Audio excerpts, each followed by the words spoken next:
ময়মনসিংহের চরাঞ্চলের বাজারে ৫ টাকায় মিলছে ফুলকপি। শীতকালীন সবজি চাষিদের মাথায় হাত।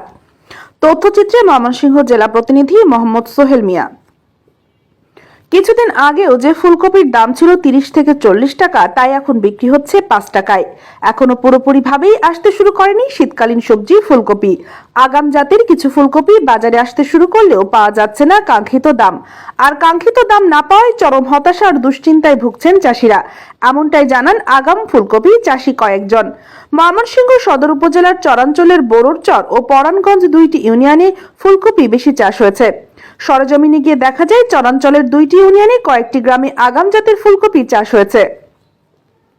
বিশেষ করে চক শ্যামরামপুর, চর শ্রীকলদি, ফদিয়ার চর সহ চর বোররচর ইউনিয়নের বেশ কয়েকটি গ্রামগুলোতে ফুলকপি চাষ হয়েছে। এলাকার কৃষক মাহবুব জানান, এবার তিনি ২ বিঘা জমিতে ফুলকপি চাষ করেছেন। প্রথম দিকে ভালো দাম পেলেও এখন মজুরি খরচে উঠছে না। ফুলকপি গ্রামগঞ্জের আশেপাশের হাট বাজারে এখন ৫ টাকায় খুচরা বিক্রি হচ্ছে। সবজি চাষিরা জানান, খরচের তুলনায় পানির দরে ফুলকপি বিক্রি করতে হচ্ছে। উৎপাদন খরচ তো দূরে থাক, মাঠ থেকে তুলে হাটে নিয়ে আসলে খরচ উঠতে হচ্ছে না।